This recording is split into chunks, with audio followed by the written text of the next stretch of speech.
the NFL, the Cowboys and Commanders are late in the fourth quarter, just over 2 minutes to play. Dallas holds 30-23 lead. Dak Prescott has thrown a pair of touchdown passes.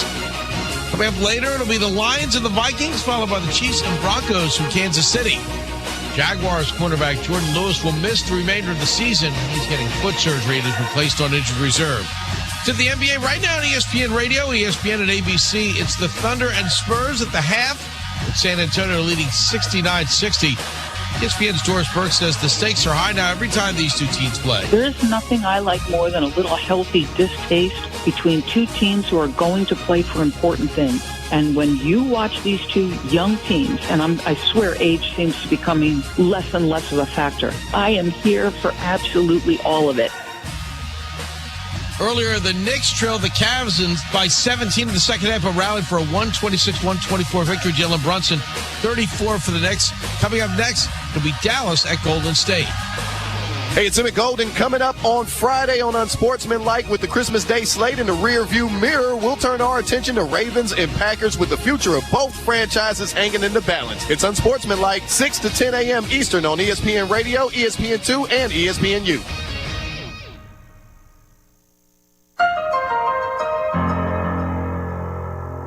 Tim, you noted what we are setting out to do here as an assignment is unpack the death of a sports town of Oakland, California. And I think that for a lot of people, Oakland over the years has become sort of a signal of what can go wrong. But at the most base level, how did Oakland come to be a sports town to begin with?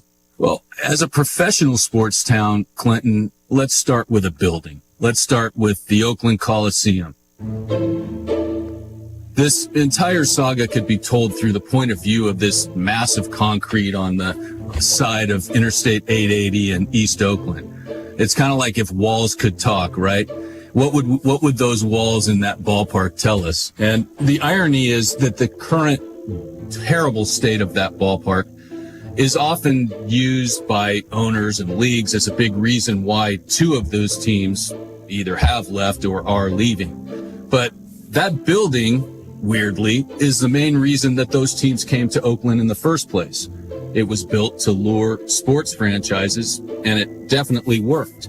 I mean, the Raiders were first in 1960. They were a founding member of the AFL. And, you know, the idea of the AFL was kind of like, airlines that fly into regional airports, right? You don't fly into San Francisco, you fly into Oakland. So that the AFL knew that they couldn't compete head to head in cities that had NFL teams. So they went to sort of satellite cities. Oakland was that team to counter the 49ers. But at that time, you know, the Bay Area was booming. This city was untapped potential. So it made sense.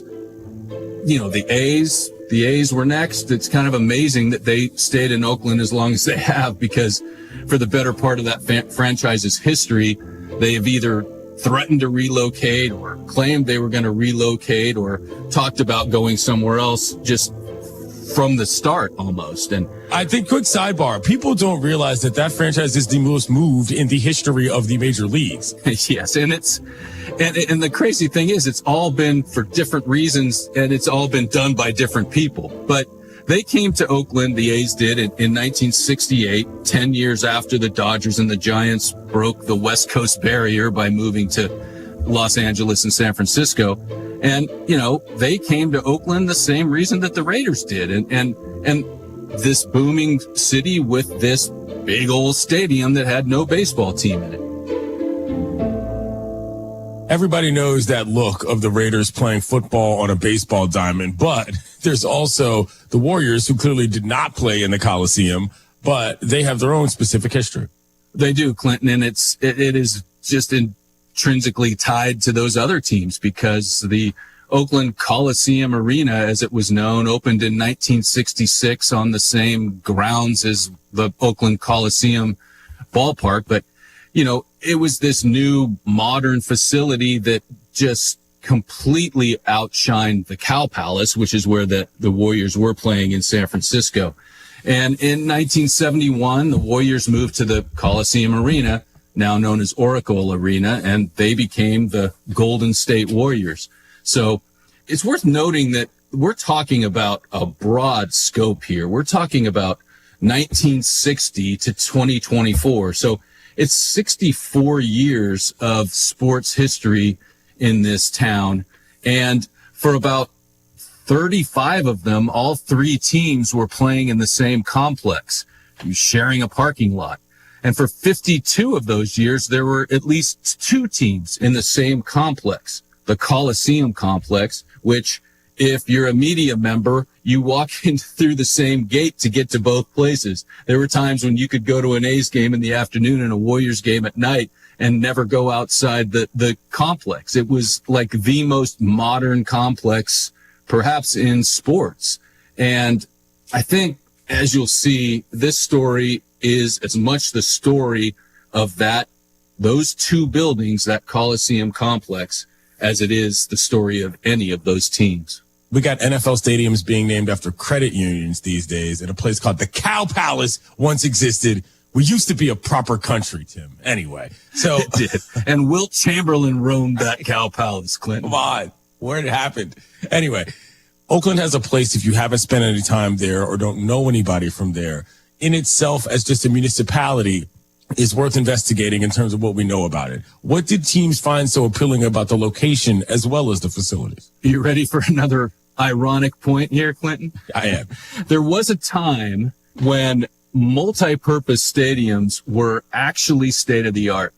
That's what people wanted. Team owners, this whole process was so simple for them. You'd have a city build you a big concrete circle, put a football team and a baseball team inside it, and just go about counting your money. You know, we had Three Rivers Stadium in Pittsburgh, the Vet in Philadelphia, Fulton County in Atlanta. And compared with those, the Coliseum was a marvel for a number of reasons. One, it was a great location, and it still is a great location. It's right off the highway. It's got a BART station on site. It's right near the airport. It's an economically vibrant region. And as an added plus, for a long time, there were iconic ice plant growing behind the outfield bleachers and unobstructed views of the beautiful Oakland Hills.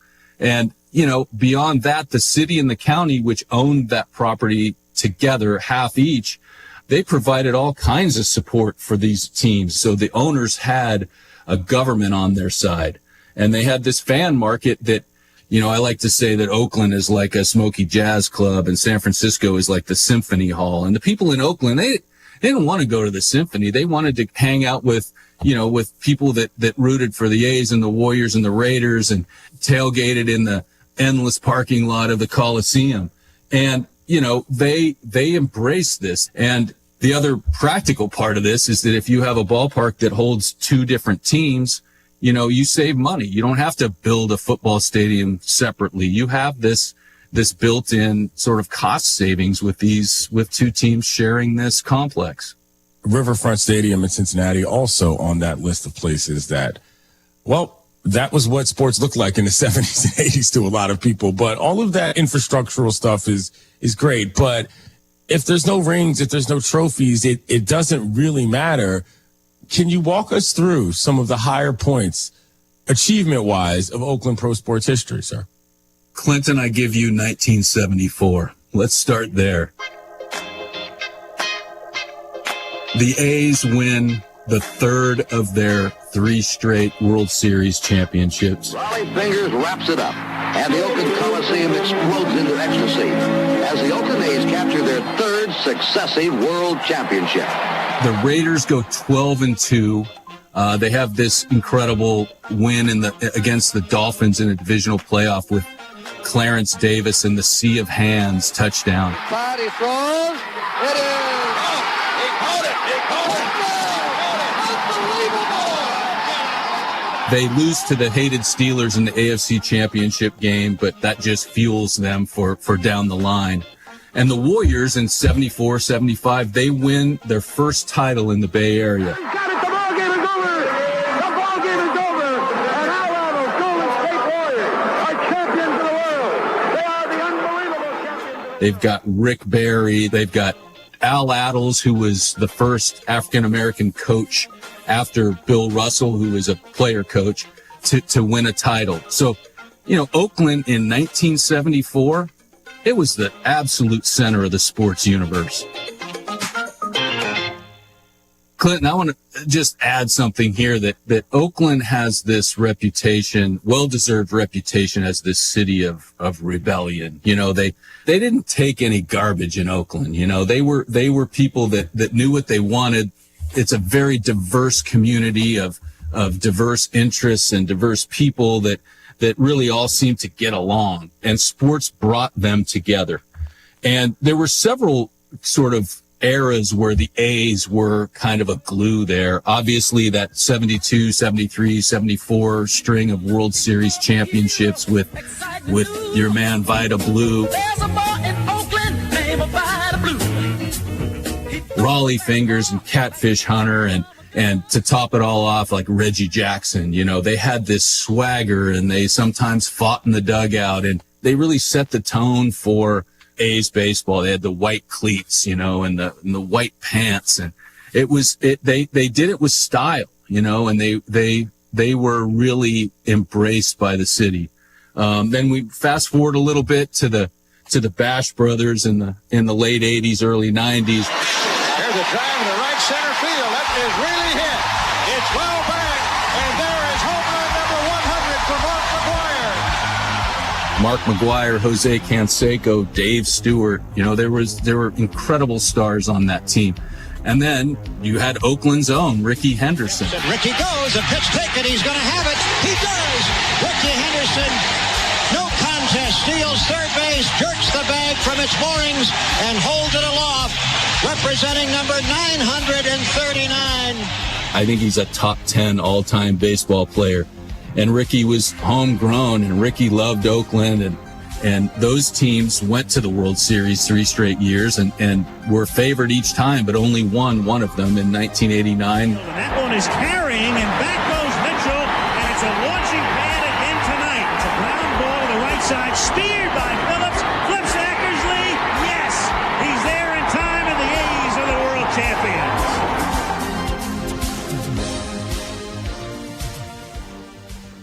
You also had sort of the Moneyball era, the early 2000s, where, you know, Billy Beane was putting together these teams out of, you know, beaks and claws that would end up, you know, winning 95 to 100 games and always losing in the playoffs. As Billy's famous line, "My shit doesn't work in the playoffs," came up about the third or fourth time that team failed. But there were good years, there were bad years, but these fans were loyal. They were loyal to all those teams. And, you know, for the purposes of our discussion right now, they were loyal to the A's. When that team won, people showed up. The Dubs era obviously was sort of the last dominance that we saw in the Bay Area of pro sports teams. It's hard to describe what that was like, not just for people from Oakland, but for everybody in the Bay. They were, I still say that is the best basketball team I ever saw with my eyeballs. Yeah, I think the word that makes it is is team. Curry with the hook pass to Thompson. They work it around. That first iteration of the Splash Brothers, they were so rhythmic and graceful and shared the ball.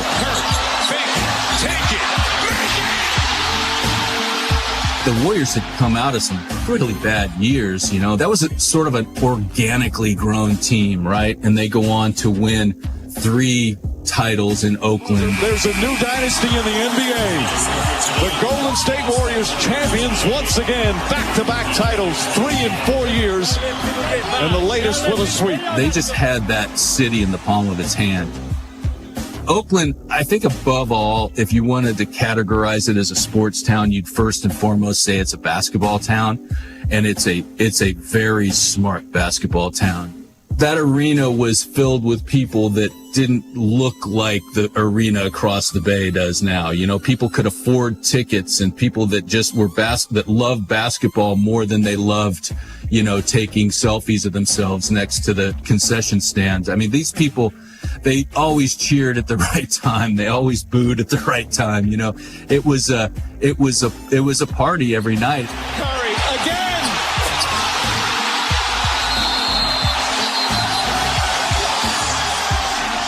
They were just waiting for a team like that. It's hard to overstate how much of a cultural phenomenon that team was in Oakland. The number of jerseys people wore and T-shirts and hats. I mean, it dwarfed anything that I can even remember in the Bay Area, and I've lived here practically my whole life. Tim, you've been there all of your life for the most part. When you look back at the timeline that brings us to present day, when did you first start to think there might be concerns about this place in terms of teams that want to stay here and whether or not they'll be able to?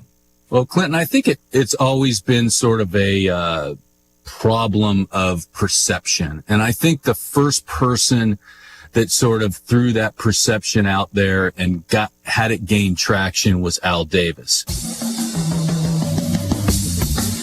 If there's anything we've ever done that I'm particularly proud of, I would have to say that the perpetuation of the greatness of the Raiders, to take a professional football team and give it a distinct characteristic that's different from all others.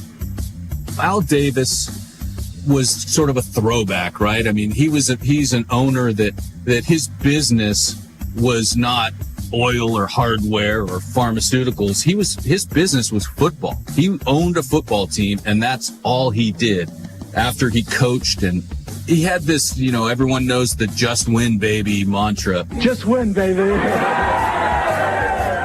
Well, it permeated his entire being. Winning football games was all that mattered to him, except for the part about making money in order to be in a position to win more football games. He never lost sight of that. And as kind of a side point, I would contend that no owner and no team ever embodied the ethos of its community the way Al Davis and the Raiders did in Oakland. I just feel like he was the ultimate football rebel in this ultimate crucible of rebellion. And he was revered for that. Around the country, he might have been hated. In Oakland, he was just loved. But he grew restless in Oakland. He felt like there was more out there somewhere else. He wanted, in the late 70s, he started talking about upgrading the Coliseum and about needing this more money through suites, which was a relatively new concept. I think the first time that luxury boxes were introduced was at the Houston Astrodome, in the mid 60s. So we're just 15 or 20 years into the life of this Coliseum, and he's already sort of calling it outdated. He wanted amenities. He wanted more control.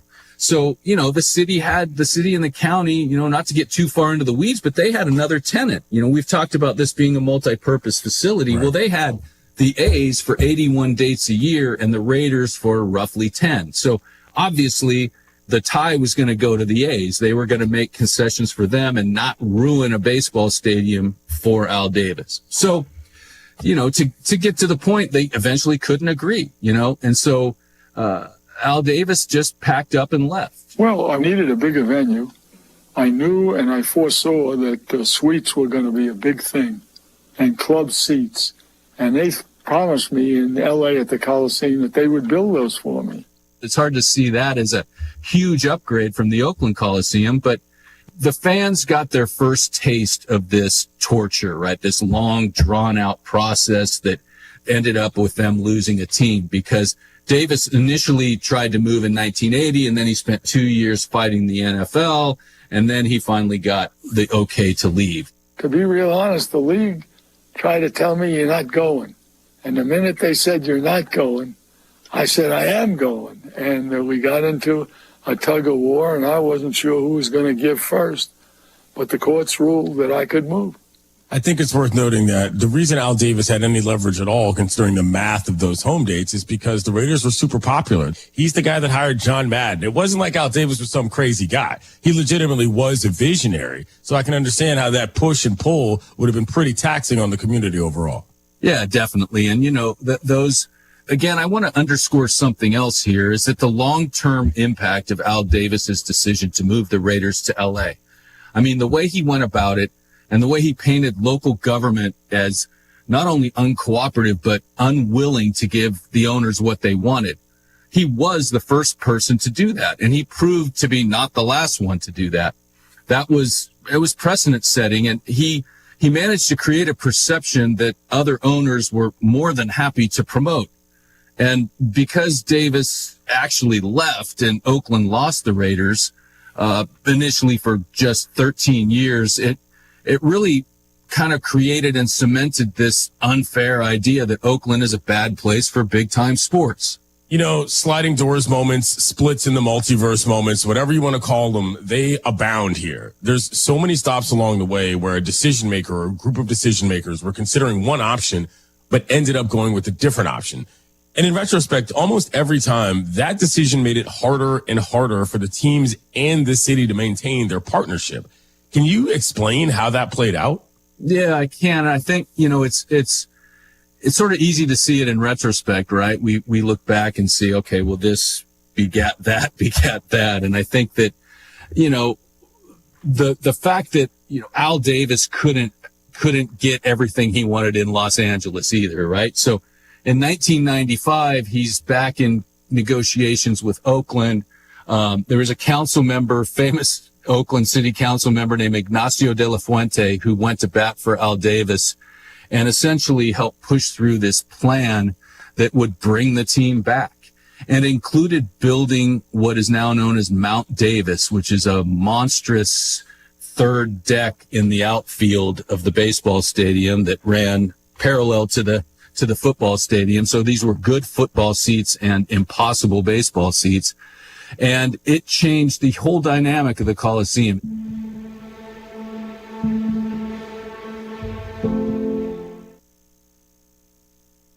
Individuals and businesses with tax problems, listen carefully. Do you feel like you're losing control of your finances? If you owe over $10,000 in back taxes or have unfiled tax returns, we can help you take back control. The IRS is the largest and most aggressive collection agency in the world, and they can seize your bank accounts, garnish your paycheck, close your business, and file criminal charges. Take control of your tax problem now by calling the experts at U.S. Tax Shield and take advantage of the Fresh Start program and new laws that may allow us to negotiate a settlement for the lowest amount possible. Our team of tax attorneys and enrolled agents can stop collections and get you protected so you can take control of your financial future. U.S. Tax Shield offers a price protection guaranteed quote to get you protected today. U.S. Tax Shield is A+ rated with the Better Business Bureau, so call now. 800-687-5192. That's 800-687-5192. U.S. Tax Shield. 800-687-5192.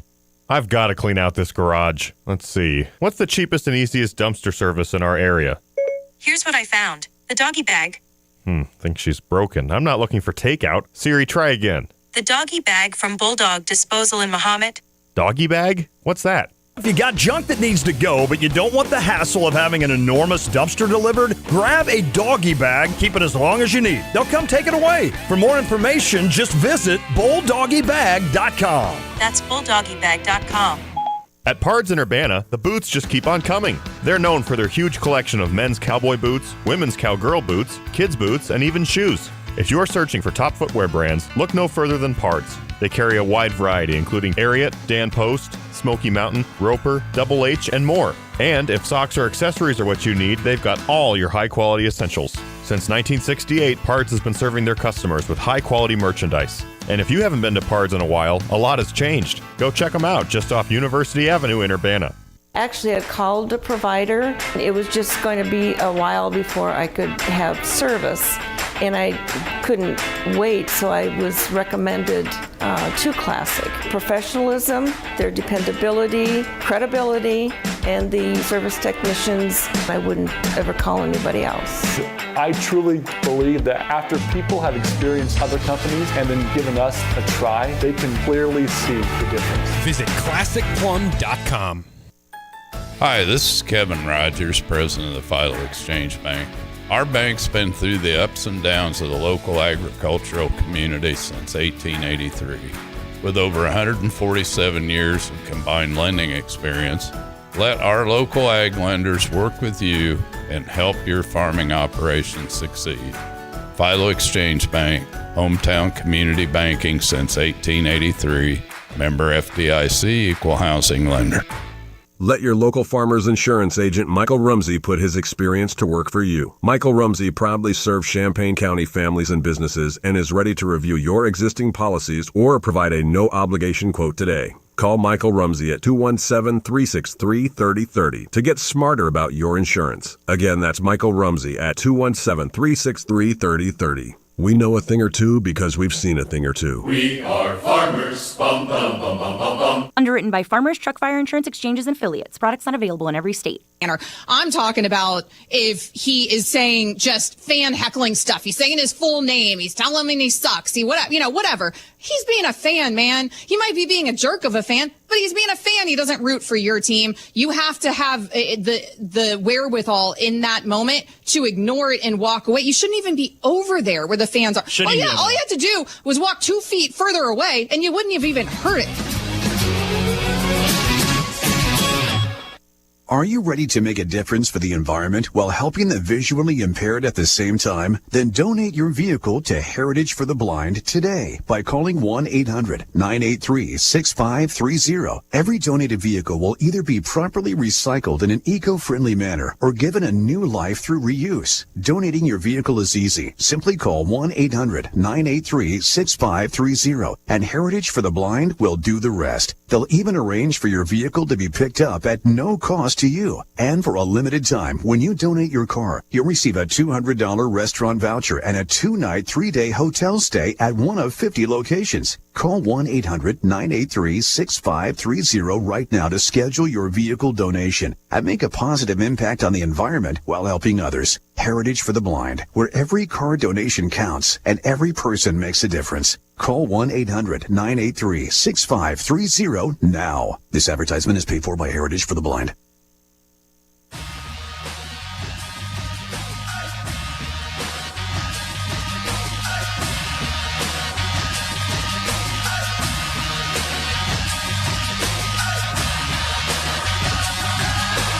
This is SportsCenter. I'm Ed Benkin. There is plenty of football and basketball on this Christmas Day. One football game has already gone final. Cowboys and Commanders have wrapped things up in Washington with Dallas winning it 30-23. 2 touchdown passes in that game for Dak Prescott.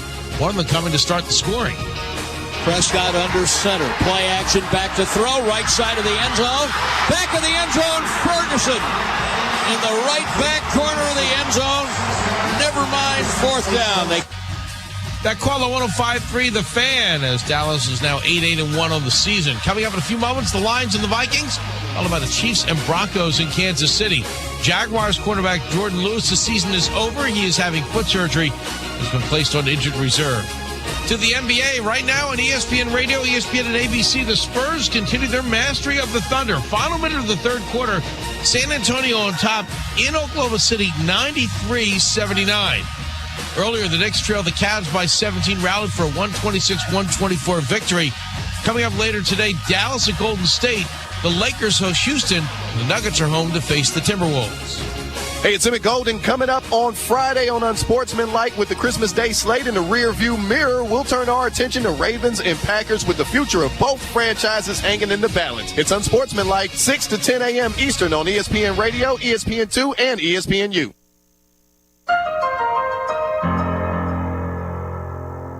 You know, I mentioned earlier about what this ballpark looked like before, and there were the ice plants I mentioned and the views of the hills, but let's put a little bit finer point on it. I want you to try and picture what this looked like. So you would come out of this vast parking lot, you'd walk through the gates to the stadium into this massive concrete building. But what would play out before you was, first of all, the greenest of grasses, right? The contrast with all this gray concrete and this green grass that was always just meticulously maintained, even before that became the norm in Major League Baseball. But you'd have that, and then you'd look out towards center field and you'd see this semicircle essentially of ice plant and purple and red and yellow flowers popping out. And then beyond that, you would look out and you would see the purple hills of Oakland in the background. You had this ballpark situated in such a place that it was really something. It was one of the better views and venues in major professional sports at that time, before there were waterfront ballparks and all that. This was a great place to watch a game.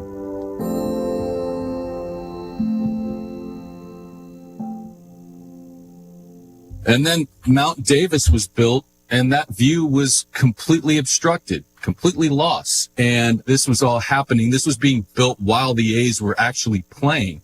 And so they were like actively destroying a baseball park while there was a game being played, day after day. Remember, this was one of the sticking points for 13, 15, almost 2 decades earlier, when the city and the county let the Raiders leave. That there was always this discussion about capacity and how they would get it, but they didn't want to destroy the ambiance for baseball. A decade later, they caved. The city caved into Al Davis, and they lost a baseball stadium that was always comfortable and welcoming. Al Davis got his luxury suites, he got bigger capacity, but he destroyed the park in the process. But Clinton, as bad as that was, the bigger problem was the financial aspect of this. The city and the county, which again each owned half of this property, they took out giant loans to pay for the construction of this. I mean, we're talking $350 million when it was all said and done. And they were doing that because they believed the projections that they got from Al Davis and the Raiders that said all these new seats would bring in big increase in revenue, and for both the team, of course, and for the city. But, a key part of this was something that was relatively new at the time, which was personal seat licenses or PSLs. This was like a new sales strategy teams started using in the 90s. And what it meant was that you had to essentially put money up, as a lot of money, as much as $4,000 per season, just for the right to be a season ticket holder. So that was this newfangled way that these teams decided that they would be able to raise money and get a lot of it up front.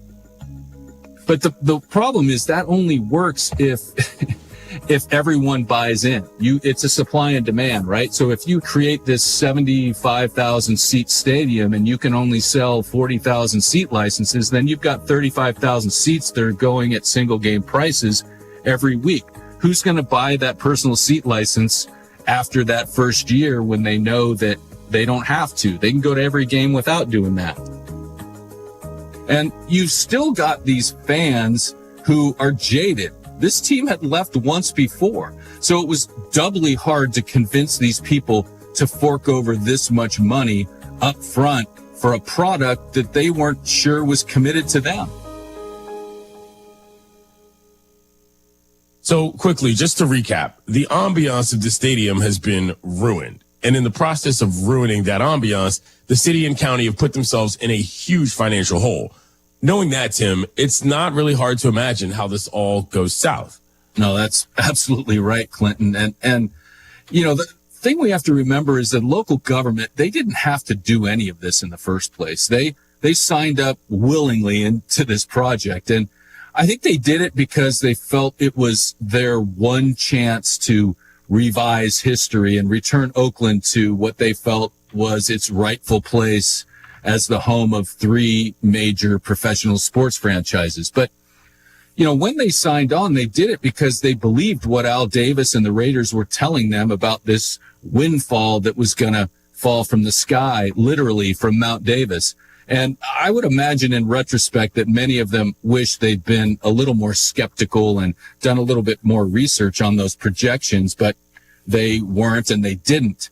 But, let's look and take stock of what this means for what would come next. The city and county had to pay $20 million a year to retire that debt. Back when they were really in bad shape, both financially and at such a loss with this stadium, they had to cut essential services in the city, like police and fire, like really essential stuff to make it happen. And that means that they obviously didn't have any extra money sitting around to pay for the next stadium idea that came from the next disgruntled owner down the line. So you've got the ballpark that people don't like because you've ruined it. How do you think that's going to work out when they start complaining that the ballpark is the reason people don't buy tickets and come to games? I mean, when they start saying that without a new stadium, they can't compete with other teams in the league, then what's going to happen? The commissioner of baseball is questioning again whether the A's can stay in Oakland. It just doesn't look like it's going to happen. I'm not positive. It's looking more and more like the deck is stacked against the Raiders staying in Oakland. How many times can I tell you that we're trying to stay in Oakland? How many times can I tell you that? We want him to sell the team to a local owner that's going to invest in the community and in the team. They basically blackballed us. They issued an internal cease and desist all communication. Oakland Police Department escorted me out of the stadium. They basically fucked with the completely wrong group and the wrong fan base.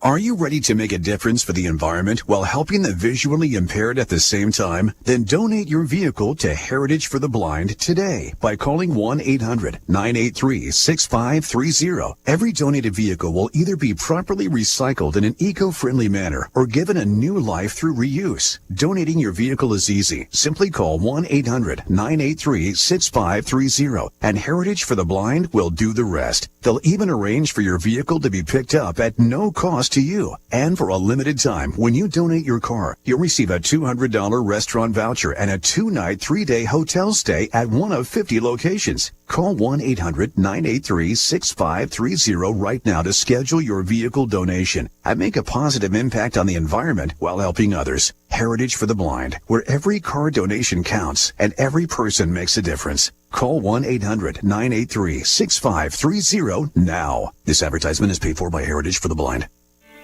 Since 1929, Christie Clinic has strived to provide high-quality care with a personal touch. To continue our mission of We Listen, We Care, we are seeking engaged team members who are focused on improving patient lives, adding value, and increasing capacity to better serve our growing community. Christie Clinic offers competitive pay, great benefits, and advancement opportunities. Come join our team. Visit ChristieClinic.com to view open positions and apply. Sarah Champagne's Ben Quattrone on keeping his employees. It's got to be the place to work. We have to pay the best. We have to treat people the best. Some of the guys wanted to order pizza the other day. Well, we bought 30 Papa Del's pizzas. BMW had the best month they've ever had. They said, can we have a cookout? Saturday, I cooked like 50 ribeye steaks. And they were expecting like cheese, burgers and hot dogs and stuff. Like, if I'm eating steak, you're eating steak. We both eat steak, we both eat hamburger. Learn more at sarahchampagne.com. Why visit Freedom Roofing for your roof repair or replacement? Just listen to what satisfied customers are saying. Freedom Roofing was quick to respond, reasonably priced, and their quality was excellent. They found an immediate issue, patched it on the spot, and later replaced our entire roof. We couldn't be happier. For local, trusted roofing done right, visit freedomchampagne.com or call 217-393-6000 today. You've heard about the doggy bag, right? From Bulldog Disposal Muhammad, a 6 cubic yard canvas bag that can be used for easy cleanup instead of a big dumpster. The one-time use bag is now available and you can save the delivery charge. Get the doggy bag at Do It Best Hardware in Champaign at 107 West Springfield. So fill up the bag, call Bulldog Disposal, have it disposed of, and you'll be organized. Go to bulldoggybag.com for all the details. That's bulldoggybag.com. Football Sunday on ESPN Radio. Where we're at right now, got to win out to win the division, get in the playoffs. It's as clear as it can be. The Tampa Bay Buccaneers face a must-win against the Dolphins this week to force a Week 18 showdown for the NFC South title versus the Panthers. Baker takes the snap, looking at the fade, right side to Mike Evans for the touchdown. The Buccaneers at the Dolphins. Coverage begins Sunday at noon Eastern with kickoff at 1 Eastern on ESPN Radio. hockey is here. The breakaways, here. The beards, here. The deets, the backhands, the Ovi goals, all here. Comebacks are here. Bucci is here. Barn burners, thousands of them. Trade alerting, here. The fans, here. The Stanley Cup, yeah, you guessed it. It's here on ESPN. Watch all season long on ESPN and the ESPN app. Have you heard the story that's about a guy who lives in a bank that is really close by? The Capital One Cafe is his home, no doubt, where customers bank and get their cash out. There's no fees or minimums on checking accounts, so your money stays. Most Capital One Cafes are open all 7 days. This magical place, as some people might call it, is where the Capital One Bank guy says, "What's in your wallet?" Such a lovely tale. Terms apply. See CapitalOne.com/bank for details. Capital One NA, member FDIC. That's the ease at which you get information. You want it, you get it. Like that. Ask your phone. Group chat. Smartphone. You're always connected and informed in real time. No waiting. So if you're diabetic and still using finger sticks to read your blood sugar, what are you waiting for? Knowing your blood sugar levels instantly is important for managing diabetes. Call US Med at 888-665-0696. To learn more about continuous glucose monitors, a real-time instant method to track your blood glucose, US Med is an approved provider for Medicare and over 1,000 private insurers. And the best part? Call 888-665-0696 and we'll give you a free insurance benefits check today. So call 888-665-0696 today. That's 888-665-0696 and manage your diabetes as easy as... Hi there. Surprise. 30 for 30 presents Booyah. Can I get a witness from the congregation? You can't stop authenticity. Booyah! Stewart was exactly like you saw him on camera, off camera. He dialed it up 10%. Can you imagine the impact of young black boys and girls looking at that going, I feel seen? He changed the culture. He changed sports. Stream Booyah right now on the ESPN app.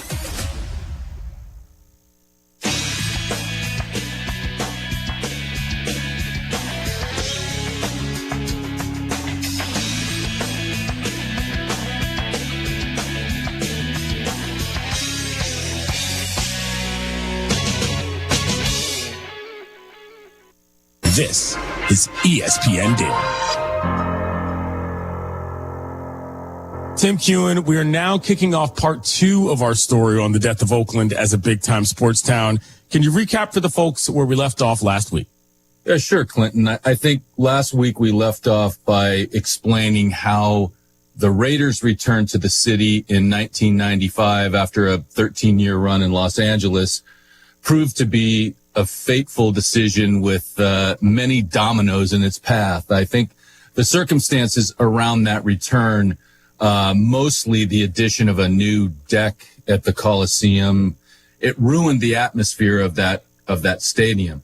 The A's were definitely not happy about this, quote, new and improved stadium, and the projected financial windfall that the Raiders promised and that the city hoped for never materialized. And it all set the stage for this decades-long drama between the Oakland teams and the city. And that drama will be the scope of our conversation today. Mount Davis is, I believe, the term that you used, which I always found fascinating. But, you know, even though so much of this discussion is focused on the A's and the Raiders as they played in the same place, they weren't the first team to leave. That goes to the Warriors, the one that wasn't playing in that stadium. So if it wasn't complaints about the facility that pushed the Dubs out, why did they choose to make this move? Well, as we talked about last week, the Warriors had this incredible home court advantage at Oracle Arena. I mean, most people felt it was the best in the league. When they left, they were on a run of 342 consecutive sellouts. Oof. And those weren't all good teams in those 342 games. They sold out that place. It was rocking. They called it Roracle. So you could make money in Oracle Arena and in Oakland. But in 2011, a man named Joe Lacob bought the team with a Hollywood producer named Peter Guber. Lacob was a peninsula guy, which is south of San Francisco in the wealthy suburbs that, encompass Silicon Valley. And he was not an Oakland guy. And it only took him 18 months after he bought the team to announce plans to build a new arena in San Francisco.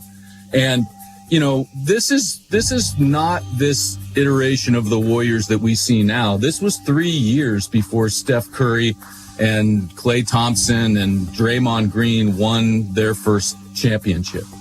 There were other factors involved. San Francisco didn't have this kind of big arena. And so that was kind of this parallel thought in his mind, was like, hey, I can build something there and it will serve this purpose for one of the most iconic cities in the world. To be honest, I think Joe Lacob underestimated the impact that moving that team, as they say, 8 miles from Oakland to San Francisco. I think that they didn't get the cultural impact of that move and what it meant to the people of Oakland. They felt that the proximity to Oakland was going to sort of allay some of those fears or some of the retribution that they would get, but they still got plenty of it. For fans, it's officially the end of an era. The Warriors now a San Francisco fixture. Why do they have to leave Oakland? Oakland is still very much a part of who the Warriors are and what they represent. There's this team, and a team that's done very well and that a lot of people have been able to rally behind. It's just kind of sad. The fact that they have been so successful has really alleviated some of that, though. It's hard to be mad at a team that keeps winning the way they have with Steph Curry. It's too bad, too. We could almost do a whole breakout on Oracle alone, because that was such a strange confluence of events. As a team that good in that place, and that's when you decide to go. I don't know how you missed the mark on understanding culturally how you messed that up, because even from the outside, it was clear what an advantage that building gave that team, never mind what it meant to the community. But the Warriors announced in 2012 they'd leave. It took 7 years for Chase Center to get built and for that move to go through. In the meantime, the Raiders, as we noted before, Al Davis was probably the biggest reason for the construction of that grandstand. And you mentioned earlier turning the Oakland Coliseum into an albatross from what was a nice baseball facility. So in 2011, Al Davis passes away and his son Mark takes over the team. That guy is a singular character in the least, from the haircut to the outfits to the look of where he lives. How would you describe him to people who are not in Oakland? Well, Mark Davis was, first of all, always defined as Al Davis's son, right? And somebody told me, like, hey, what would you feel like if you were in your 50s, you'd never held a job, and yet your father dies and someone hands you $1 billion business and says, here, make it work. That was the Mark Davis. I mean, Mark Davis had, the funny haircut. He ate at P.F. Chang's in Walnut Creek every day. He drove a minivan with a personalized Raiders license plate. I mean, there's always this perception of him and his family as being, a little bit of a carpetbagger, right? Like they didn't ever have both feet, to coin a phrase or steal a phrase, rooted in Oakland. They were always looking for something better, somewhere else that could further the Raider brand. And, there's a sentiment, probably with some validity to it, that the NFL kind of took Mark by the hand and led him to Vegas. They did a lot to really make that move happen. They wanted Vegas. Goodell wanted Vegas. And, this was if Oakland was the problem, then Vegas turned out to be the solution. NFL owners, of course, yesterday voted to move the Oakland Raiders out of the Bay Area and to Las Vegas. And emotions have been ranging from indifference to anger. I could cry right now. I feel helpless. It's heartbreaking. We're done, man. We're done. We're not going to follow you guys to Vegas. This is it. You guys did us dirty on this one, okay, because you took the money and ran. You took the money and ran when there was So that was how 2 of these 3 teams came to leave Oakland. The fans weren't happy about it. The 2 ownership groups, they had a plan that was lined up. Firm commitments, financing ready to go and build new stadiums in other cities. The A's, on the other hand, that's a different story. Where would you start that tale, Tim? Well, Clinton, I think the most compelling story of the Oakland Athletics lies far away from owner suites and, negotiating tables and city council meetings. So I'd like to refocus this story where it belongs, which is in the stands, and take a look at what it was like to be an Oakland sports fan through this decade or 2-decade state of sports purgatory. And, through reporting this out, I spoke to many fans. I've known a lot of them for a while. And, there's one guy that I spent a lot of time with whose personal story really mirrors the story of the A's quest to get a new ballpark built in Oakland. And this is a man by the name of Jorge Leon. Jorge's been an A's fan as long as he can remember. And he's lived with this sense of impending doom, this cloud of relocation hanging over the A's going back to his formative years. I wrote a paper in high school in 1998 to try and keep the A's in Oakland in 1998. So it's always been in the back of my head where, like, if the A's were always going to the playoffs, I would tell my friends or my family, like, that's good, but I'd rather them stay in Oakland. And Jorge has kind of always had an activist streak in him, which would become a key inspiration for the path he eventually chose to walk here when it came to his fandom for his local teams. Oaklander, for some reason, is born with these roots of activism. You look at the Black Panther movement, the Brown Berets. I mean, everything that sparks anything in the nation. In high school, I led a lot of walkouts because of the war in Iraq, and everyone says, well, why are you doing it? They don't listen to you or whatever. I tell them, like, hey, I'd rather do something than just sit on my ass and not do anything at all. When did that propensity towards activism intersect with him actually being an A's fan? Well, I think that, Jorge started looking at what was happening to his team and to its fans. And one aspect that I think kind of galvanized his activism came in 2005 when the A's were sold to Lou Wolf and John Fisher. And Lou Wolf was a local real estate developer, and he actually ran the team for many years as the managing partner. But John Fisher has always been the bigger stakeholder. And Fisher's money came from his family. His parents founded the Gap clothing store. So he's not that much different from Mark Davis in the way that he came about his wealth. But once Wolf and Fisher took over, that's when talk of moving kicked into higher gear. That was when Jorge sort of began to find his true calling. The day I realized that was probably when they were trying to move to San Jose. Spring training is only 2 weeks away, and the Oakland A's are still fighting for the right to move down to San Jose. And now the city of San Jose is suing to allow the A's to relocate there. The sign that I put up was Lou Wolf lied, he never tried. So this is a sign that Jorge brought to the ballpark and was waving around in the stands for everyone to see. And the sentiment he was expressing was clear. Wolf had said all the right things about staying in Oakland when he bought the team and in the first year that he owned it, but behind the scenes, he was working to get something better somewhere else. But then when I put Lou Wolf lied, he never tried, is when I started getting scrutinized more by security.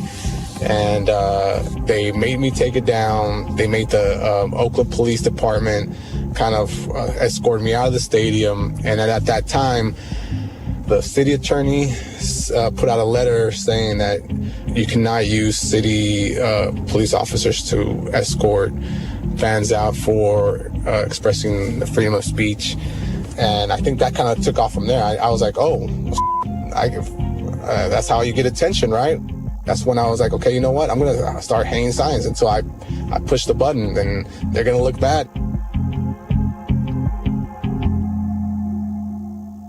Tim, let's step back for a minute before we get too much further, because the where is this team going to play question is a long and winding road. And I gathered that the frustrations of this process are what motivated Jorge to get on his soapbox, but Just how many different cycles of stadium proposals and speculations has he and everyone in Oakland had to live through? So we'll keep this to the modern era of the Lou Wolf, John Fisher ownership.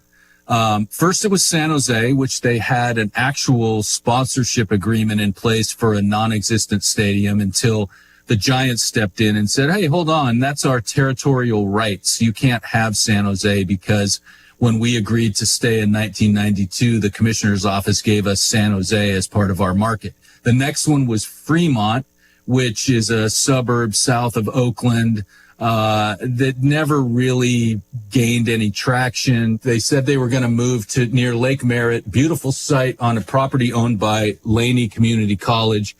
The problem was they forgot or failed to contact Laney Community College in advance to say, hey, what do you think about putting a 35,000 seat ballpark on your property? Laney College didn't want that. So that was. You promised. I took the garbage out. No, I'm talking about all the work we need to get done around here. I know. We need a new roof and we need replacement windows. How about a new bathroom and some overdue remodeling? And how are we supposed to pay for all that? My sister said she called Remodeling Loans and they were able to find her certified contractors. That's great. But how'd she get the money to pay for all that? Remodeling Loans offered 0 interest for 60 months. They even have payment plans with 0 down and 0 deposit. Looks like we're getting a home makeover. Great.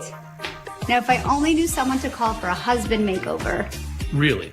Remodeling Loans is the #1 leader in home improvement financing. Call 800-921-1403 today for a no credit check, no risk approval. Get approved today and we'll match you with the best contractors in your area. And remember, no deposit financing is now available. Call 800-921-1403. 800-921-1403.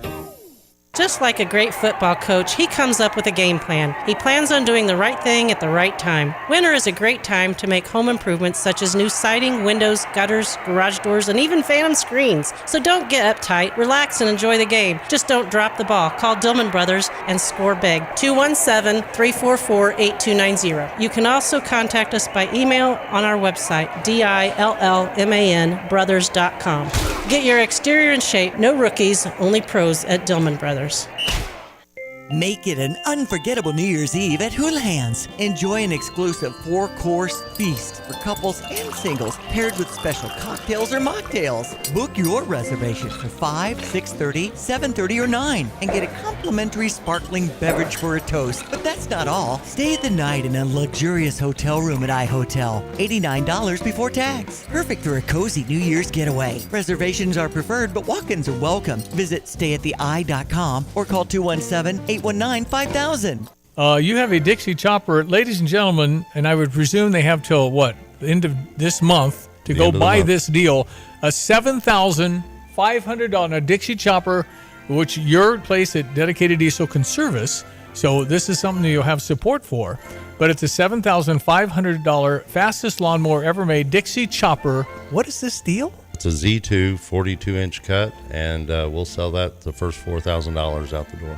This is one. There's one of these. There's one of them. So this is like, okay, here, take this from me. It's kind of our Christmas present to the Champaign-Urbana area. $4,000. $4,000. Yes, it is a residential model, 23 horsepower, 42-inch cut, and we'll do that for $4,000 plus tax, of course. Sheesh. Okay. If you're going to run, you have a pretty big sized lawn, they're going to spend less time doing the lawn. Yep, and the only way to do this is to email me at timo@gftlog.com. Oh boy, I don't want to check my mail. Please no mail today. Please no. What's the problem? Oh, hey, Paul Reekin from Dick Van Dyke Appliance World. Why are you afraid of your mailbox? There's going to be a notification in there to extend the manufacturer's warranty on my refrigerator. Oh boy. Oh boy is right. My 1-year manufacturer warranty is almost up and I'm so nervous. Oh boy. They're going to want hundreds of dollars to extend my protection just 2 more years. In most cases, manufacturers want around $300 to extend your protection past the first year unless... Unless what, Paul? Unless you buy your appliance from Dick Van Dyke Dyke Appliance World. We give you 10 years of extended protection for free. Do I have to wait 3 weeks to see a technician if something goes wrong? Not at all. Dick Van Dyke Appliance World has next day service from our top-rated, award-winning service technicians. The best service for free? Nothing to be afraid of in my mailbox a year later? Not regarding your appliances. You paid your taxes last year, right? Oh gosh, gee willy wickers, you think anyone would notice that? Wow! Dick Van Dyke Appliance World. When you buy from us, you get the whole store.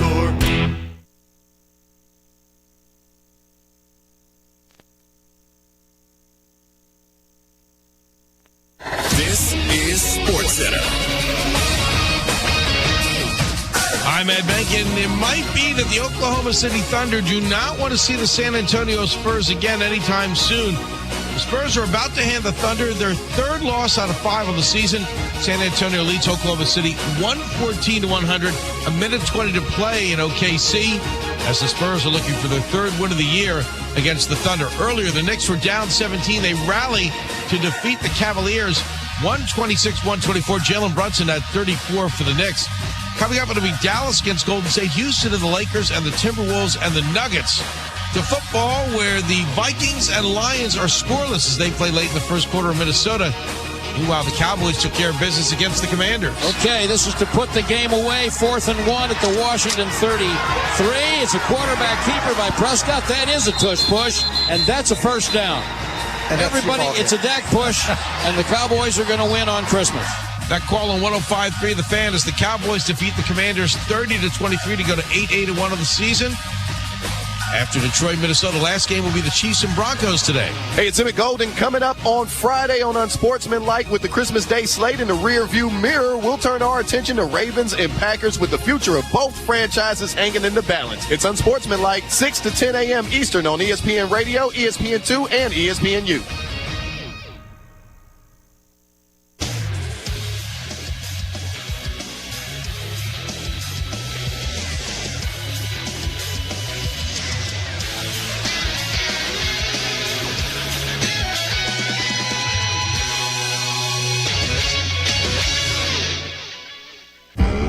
The bracket is set. Only 12 teams in the nation get the chance to do what you're about to do. And a score for Texas Tech. Go Dogs! Go Dogs! Caught by Jeremiah Smith. Touchdown, Ohio State. This is a bracket that's going to be talked about forever. Really.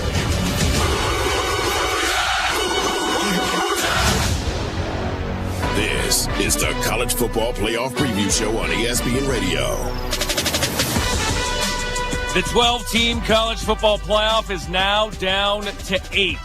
Welcome to the College Football Playoff Preview Show. I'm Matt Schick, alongside former Pro Bowl linebacker and collegiate national champion Chad Brown. We will look back at the first round, look ahead to the highly anticipated quarterfinal round. Chad, awesome to be with you. We're going to reflect on the opening games of this playoff here in a moment, but if I'm doing a power ranking of the college football schedule, the first full opening weekend is always at the top of the list because we've been waiting forever for the season to start. Labor Day weekend full of excellent non-conference matchups.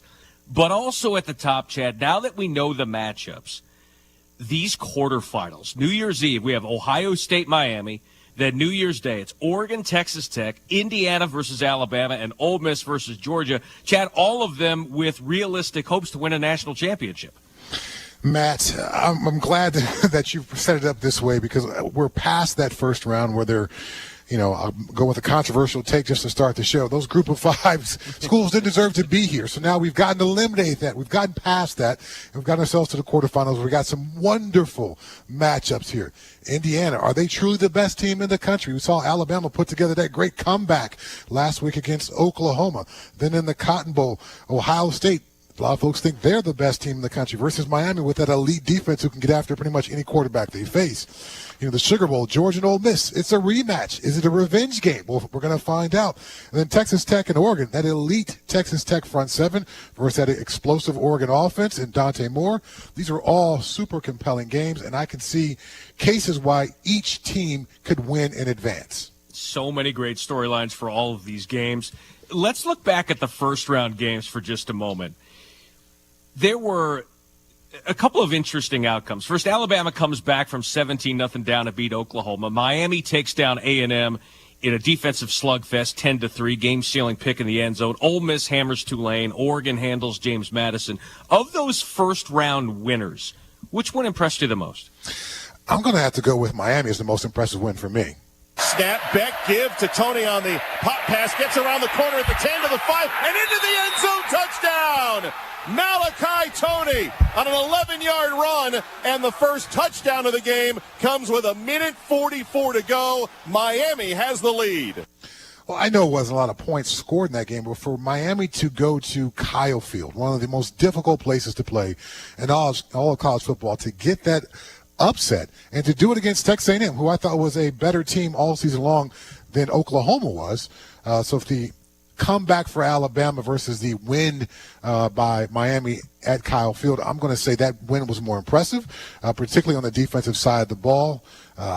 So much to be said for the resilience of Miami to keep fighting and make that play in the end of the game to win it for themselves. And we played that highlight from Malachi Tony. He had fumbled. He had a critical fumble earlier after a catch, which you thought could be the nail in the coffin for the Canes. Even earlier than that, in the first half, tripped on a punt return that you thought, okay, maybe this guy is going to return this to the house, tripped over his own feet, and finally gets the touchdown there. And it's the first and only touchdown of the game for either team. They were out first down, Chad, 21-12. The Canes missed 3 field goals, but the defense held strong. It's an A&M team that averaged more than 30 points a game in SEC play, held them out of the end zone. And Bryce Fitzgerald with the game-sealing interception. The Canes finished the day +2 in the turnover battle. And here's the other thing about it. Carson Beck, Chad, only threw for 103 yards, but didn't turn it over. That defense, as you mentioned, 9 TFLs, including 7 sacks. Ruben Bain with 3 of them. Nothing short of impressive. Yeah, you mentioned the 7 sacks. Ruben Bain with himself, 2 interceptions, the forced fumble on Marcel Reed. It was a tremendous defensive effort. And sometimes when you've got a great defense and you're Carson Beck and you realize, you know what, I can try to manufacture some points, or I can go out and just play clean and play smart, and that's the best path for us to win this football game. And so for Carson Beck to recognize that and to dial things back and just be clean. Don't make a mistake. Don't be the guy who causes us to lose, and this great defensive effort and to negate that. So tremendous job by him to see the lay of the land in that game and how that game was beginning to unfold. Again, I thought it was an incredibly impressive win, particularly in that environment. It's one of the most difficult places to play in all of college football. And when that 100,000+ Kyle Field starts raining their energy down on you, it can really swing emotion and really sap you from an energy standpoint. Miami was able to withstand all of that. This is the College Football Playoff Preview Show here on ESPN Radio. Matt Schick alongside Chad Brown. I'm going to go with Alabama. Mentioned coming back from 17-0 down.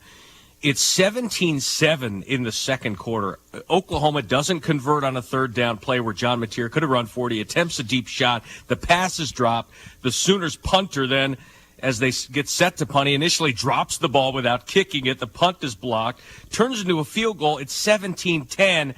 And then this play with less than 90 seconds left in the half flipped the game. Second down and 13. Fires to the near side, intercepted! Alabama with a takeaway. Xavier Brown to the 20, the 10, he's gone! Touchdown! Once down 17. Alabama is down by just 1. 17-16, a minute 18 to go before the half, and a 50-yard pick six for Xavier Brown. Mike Cousins on the call on ESPN Radio. The Tide scores 13 points in less than a minute of game action. Tied it at 17 in the break. Bama seizes momentum, takes control in the second half. Lou Groza Award winner misses 2 field goals for Oklahoma. And Chad, Alabama flipped the script from the regular season matchup. Special teams and defense providing the margin. Yeah, Alabama really played mistake-free ball and kept their focus after struggling early. When you put up 27 points after falling behind 17-0, that speaks a lot to your football character. It speaks a lot to your quarterback. During the game, watching Ty Simpson on TV, go up and down the sideline with his teammates, keeping them in the game, almost every possession, going up and down the sideline, keeping guys focused, keeping them thinking about the next play rather than the last play after those early struggles. that's the mark of a team that's been there before, that's got a championship pedigree. I love what I saw from Ty Simpson. Kalen DeBoer losing his mind on the officials. I thought he could have handled the moment a little bit better, but for Ty Simpson to do what he did with his teammates, I thought he was tremendous on the field, but particularly on the sideline as well. So Alabama gets the win. Other games from last weekend, Ole Miss, no issues with Tulane in the first game, and it was a rematch, and round 2 also goes to the Rebels. First game after Lane goes to the Rebels, 41-10. Oregon, 51-34 over James Madison in a game that was not as close as the score would indicate. More 24 touchdown passes this year. Shotgun snap with 4 receivers. He's got time. Fires down the seam. Center of the field. One-arm catch. Jamari Johnson reaches out. Touchdown, Oregon. What a highlight reel grab by the Ducks tight end from 41 up the right hash for a touchdown. The College Football Playoff Preview Show brought to you by Monster. Ready to take it to the next level? Unleash the beast this college tailgate season with Monster Energy. Tear into a can of the meanest energy drink on the planet. Monster Energy, unleash the beast. We saw last year all 4 teams with first-round byes lost. Number 1 seed Oregon got run out of the Rose Bowl by Ohio State.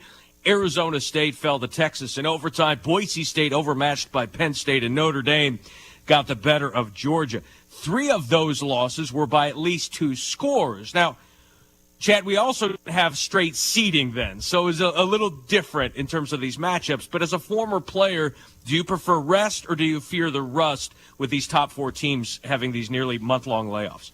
Well, based off of last year, I think if you're Kirby Smart or Kirkson Yeti or Ryan Day, yeah, you're a little freaked out about this bye week. The difference between college football and NFL, obviously, is the NFL are grown men. So this bye week thing still affects even the NFL. But for these college kids, there's so many distractions, so many ways that these guys can be pulled and their attention can be pulled in a different direction. But again, based off of what happened last year, I have to imagine these coaches have done everything in their power to keep their teams as well focused as possible, because a bye week should be to your benefit. Guys get a chance to get healthy. Coaches get a chance to do a much deeper dive into the opponent and even do some self-scouting in those bye weeks. But again, the rust, the time off, the inefficiency that sometimes teams come up with out of the bye trying to get themselves going again, I personally, based off of last year, based off of personal experience, I'd rather keep playing than have that time off. Well, that's where Miami coach Mario Cristobal comes in. His team coming off the win, he was asked whether or not he'd prefer the break. You know, you can never tell. I mean, that's gone back and forth in so many different ways over the years. And I think if you could, put in a bottle and sell it, you'd be a billionaire, man. It's the bye weeks and the extra time off sometimes has been great for people and sometimes it hasn't, and then the vice versa as it relates to playing. So to each his own, right? However you use it and what you get out of it is what ends up showing up on game day. But I don't think there's an exact predictor of success or non-success as it relates to time off. Well, there's no question that Mario Cristobal and Miami's quarterfinal opponent will be talented and well-rested. Number 10 Miami versus number 2 Ohio State in the Goodyear Cotton Bowl Classic. So much to get into here, Chad Brown. All 4 of the teams with byes last played in their conference championship games, and a lot has happened since then. Let's start with the reigning national champion Ohio State Buckeyes. Offensive coordinator and play caller Brian Hartline takes the head coaching job at South Florida. The plan was for him to do 2 jobs at once, but Ryan Day announced around Christmas time that will not be the case. First off, we just really happy for Brian and the opportunity that he's getting. It's such a strange calendar, and the timing is brutal. But he's handled it great, as you can imagine. And so right now as we move forward, he's coaching the receivers. It's a lot on his plate. It's a lot to manage. So we're kind of taking it day to day right now, just in terms of as we move forward, going into the game. It'll be a group effort. Keenan will be very much involved. Everybody will be involved with the play calling. Ultimately, it'll be my decision, what calls go into the game. And in this game, kind of wanted to take that off of Brian's plate as we head into the playoffs, because he's got so much going on with what he's trying to do. But he's working hard towards it, and we're just going to keep evaluating it every day to see what's best for the group. So Ryan Day takes back the play calling duties. That's really where he made a name for himself. That's the bread and butter of Ryan Day, and we've seen him flourish in that role. Chad, what's the impact that will have on this game? Well, you got to watch a couple things. Does the game management for Ohio State take a hit if Ryan Day is going to be focused on play calling and not managing the game? If you're got your head down and you're calling plays while your defense is out there, you're talking to the guys up in the booth and you're looking at your play sheet planning out the next series. You don't have a chance to hear the discussions on the sideline. What are guys saying as they're coming off the field? What's the mood? What's the comfort of the team with what's going on the field? So you can miss some of that. So I'm worried about that game management piece, that feel for the team. What's the overall strategy when you're having to think about end of half, end of game situations? Again, if you're focused on calling the next series, that can be pulled away a bit from you. So Ryan Day has done this dual role before Chip Kelly. He called the play. So the last 2 years, he's been more of a game manager. So we'll see how he's able to balance all that out, and something to watch for. With this increased conversation about play calling, did the plays come in late? Will they have some delay of game penalties because of that? So this type of move at this critical of a juncture of the season could come with some unintended ramifications for Ohio State. We've seen some coaching changes, of course, there with Ohio State, as we said. What has not changed, football is won in the trenches, and that's a big reason why Miami beat Texas A&M, and it'll play a huge role in the Cotton Bowl against Ohio State. Here's Dusty Dvorak on what to expect. Rock fight. Look, I think Ohio State has few weaknesses. The offensive line is one. 5 sacks, 9 tackles for loss for Indiana. And Ruben Bain, Hakeem Mesidor, those guys were wrecking shop today. 7 sacks for that Miami defense, 4.5 for those two. I think that's going to be the key to the game. If Ohio State can't protect, it could be a long night for this Ohio State offense. Up front, the Hurricanes have 2 future NFL draft picks on the edge, Ruben Bain Jr., Hakeem Mesidor, who's been terrific. If there's one question about Ohio State, it's the offensive line, Chad. Ohio State did give up just 6 sacks in the 12 regular season games, but the last time we saw them, they got beat for 5 sacks by the Hoosiers, the most allowed by the Buckeyes in a game since 2020. We know the Buckeyes defense, also elite. Caden Curry, Kenyatta Jackson on that defensive front. Which team do you trust the most at the line of scrimmage? This is a tricky one. This is a really tricky one. I think Dusty said it well. It's going to be a rock fight, and I think it's going to go back and forth. Early on, I believe that Miami will get pressure on Julian Saint. They'll be able to pressure him. They'll win some of those battles up front. I was on the call for that Big Ten championship game and watched what Indiana was able to do to this Ohio State offensive line. But I think the time between that championship game, this is maybe where that bye week actually favors Ohio State to think about their quick strike offense. How quickly can we get the ball out of Saint's hands? What protection schemes do we need to do to slow those great defensive players down for Miami? This is where that bye week can really have some benefit for those guys. The offensive line to really begin to work together, not just on their individual techniques to win the 1-1 on battles, but also structurally as a group. How do we pass off pass rush games? That was an issue in the Big Ten championship game. So, I still see it as being a rock fight, but as the game goes along, I believe that national championship experience, the talented skill players Julian Saint can get that ball out too quickly on Ohio State will begin to negate that pass rush for Miami as the game goes along. Miami ranks 7th in pressure rate, 11th in sack rate nationally. Mario Cristobal knows Ohio State presents a tough challenge. Defending national champions, they have elite talent, some really high caliber players, and they just about in every category, offensively and defensively, they're 1, 2, 3, 4, 5 in the country. So they do a great job coaching. They've got great physical and mental toughness, and I've played some elite football throughout the course of the season. This game, their first matchup since the 2002 Fiesta Bowl when Ohio State beat Miami in 2 overtimes for the national championship. It's been 23 years since that initial matchup. It'll be only 10 weeks since the last meeting between Ole Miss and Georgia when they square off in the Sugar Bowl. Number 6 Ole Miss versus number 3 Georgia in the All-State Sugar Bowl. Under the guidance of newly promoted head coach Pete Golding, the Rebels didn't miss a beat. They started the game with 5 straight plays of 20 or more yards in the win over Tulane. Now a different test, facing a team they lost to in a game that featured more than 850 combined yards, had 78 combined points, and 2 combined punts. Those punts were both by Ole Miss. Pete Golding on what they expect this time around. Well, hopefully we can get them to at least punt one time. That'd be a good start. They started the fourth quarter, Chad, with a 9-point lead. Georgia comes back, outscored Ole Miss 17-0 in the fourth quarter. Biggest difference between that game and this one, too, Ole Miss will be without Lane Kiffin, who left after the regular season to become the head coach at LSU. The Rebels also have coaches that will be working on their new job with LSU, and they'll be game planning against Georgia. Where do you think the loss of Lane Kiffin in this game and this coaching transition will be felt the most? Well, I think Pete Golding said it great. These kids don't care who runs them out of the tunnel.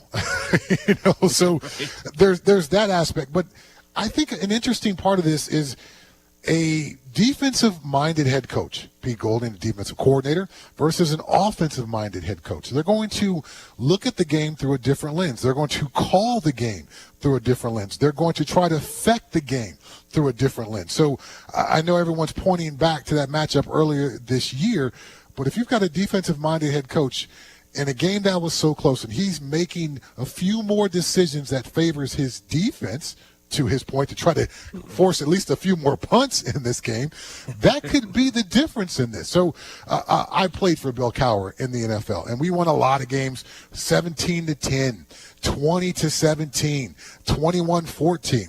Yet there was a comfort in that because the game was called through that lens. We know it's going to be close. We're going to put pressure on our defense. We're going to expect those guys to perform, and we're going to ask our offense to not hurt our defense. And so if you call the game and you structure the game as best as you can, if you're Pete Golding through that lens, that could be enough to get a major upset.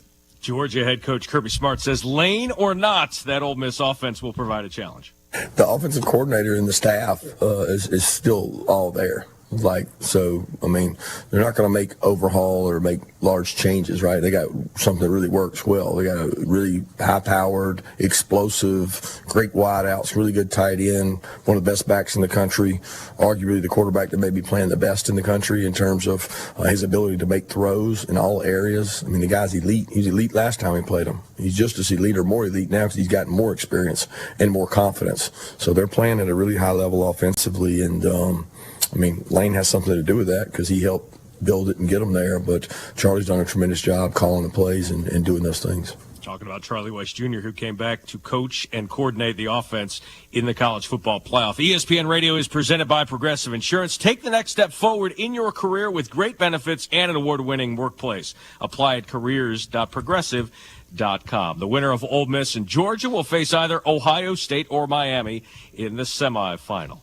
Up next, the other side of the playoff bracket. Could we see an all-Big Ten semifinal? Indiana isn't just a basketball school anymore. This is the College Football Playoff Preview Special on ESPN Radio and the ESPN app.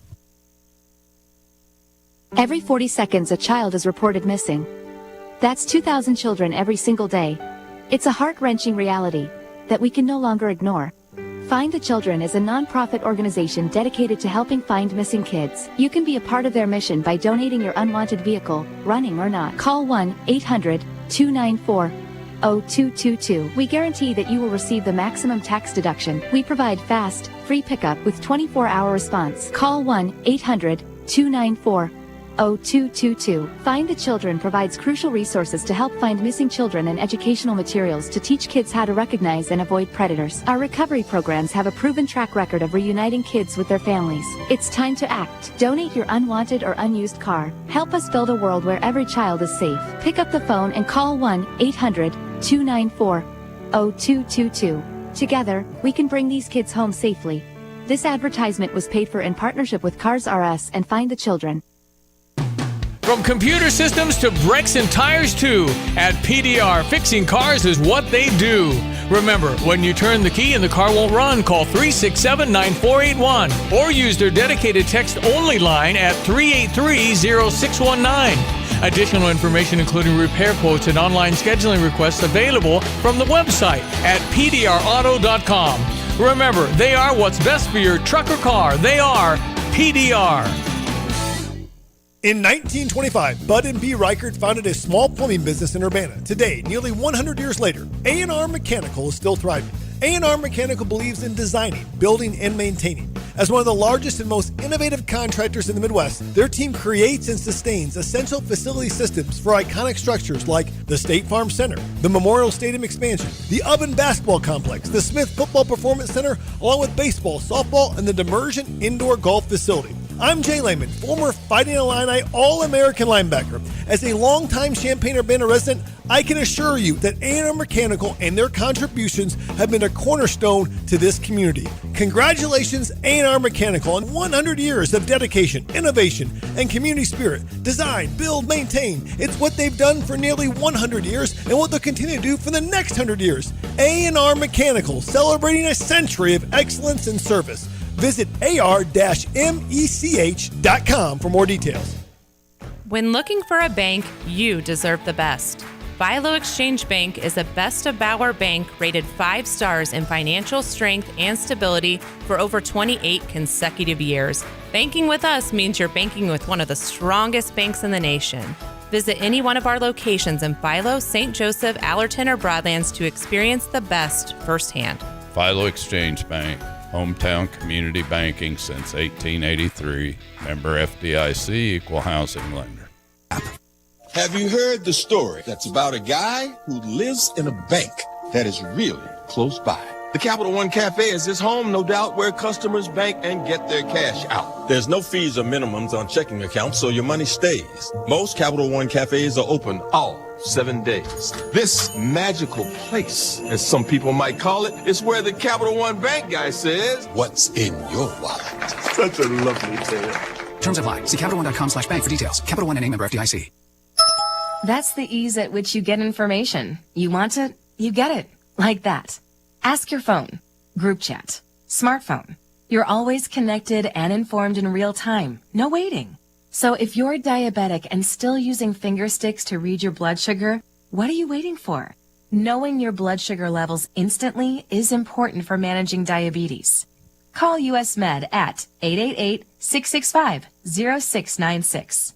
To learn more about continuous glucose monitors, a real-time instant method to track your blood glucose, US Med is an approved provider for Medicare and over 1,000 private insurers. And the best part? Call 888-665-0696 and we'll give you a free insurance benefits check today. So call 888-665-0696 today. That's 888-665-0696 and manage your diabetes as easy as...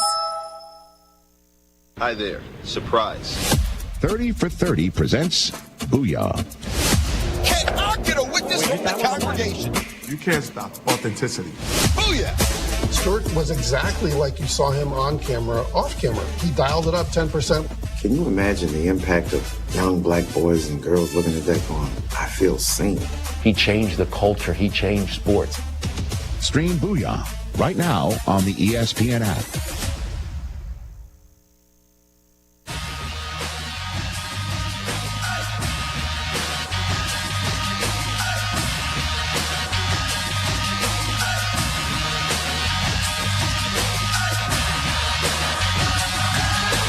This is SportsCenter.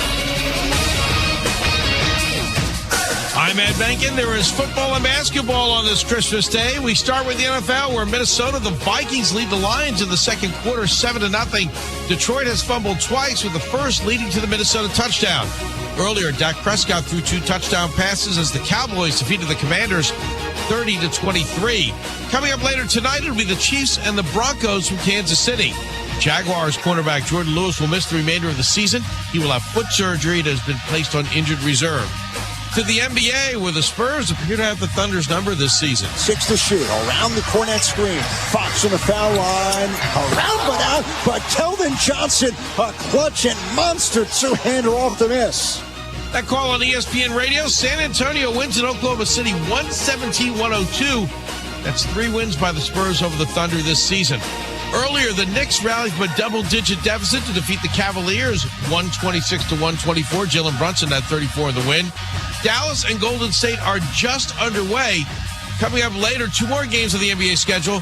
Houston at the Lakers, and the Nuggets close out the schedule at home against the Timberwolves. Hey, it's Emmett Golden coming up on Friday on Unsportsmanlike with the Christmas Day slate in the rearview mirror. We'll turn our attention to Ravens and Packers with the future of both franchises hanging in the balance. It's Unsportsmanlike, 6 to 10 a.m. Eastern on ESPN Radio, ESPN2, and ESPNU. The College Football Playoff Preview Show on ESPN Radio and on the ESPN app. Patrick alongside former Pro Bowler Chad Brown. Chad, if someone would have told you about 2 years ago that, hey, just wait, just a couple of years, Indiana football is going to win a Big Ten championship, have the Heisman Trophy winner, and be the #1 seed in the college football playoff, what would you have said? Are we talking about the same Indiana team? Because that's the question I would ask. This team that has lost 7 straight bowl games, their last bowl win was in 1991 in the Copper Bowl, which is not even a bowl anymore. Their last Big Ten championships was 1967, and before that, 1945. Yeah, I would not have believed it, but what Kirk Cinetti has been able to pull off there is amazing. And unlike last year, where they were a Cinderella story, this year they are an absolute legit #1 football team. Yeah, they are not only in the playoff again, but they are a touchdown favorite against Alabama, one of the losingest programs in college football history, facing the team of the last decade. Number 9 Alabama versus #1 Indiana in a Rose Bowl presented by Prudential. And it features 2 head coaches that have made stops at both places. Kalen DeBoer was the offensive coordinator under former head coach Tom Allen at Indiana before leaving for Washington. Curt Cignetti was a receivers coach during the first couple of years of the Nick Saban era before leaving for his first head coaching job at Division II Indiana University, Pennsylvania. Curt Cignetti reflected on the moment he told Saban he was going to leave the Crimson Tide for the Crimson Hawks. He had some questions about whether that would be a very good move for me. I was just ready to kind of run my own show. I'd been an assistant coach. I was hitting 50. And really, I started my full-time coaching career at age 23 at Rice University when they were in the Southwest Conference. So I'd been doing it 28 years.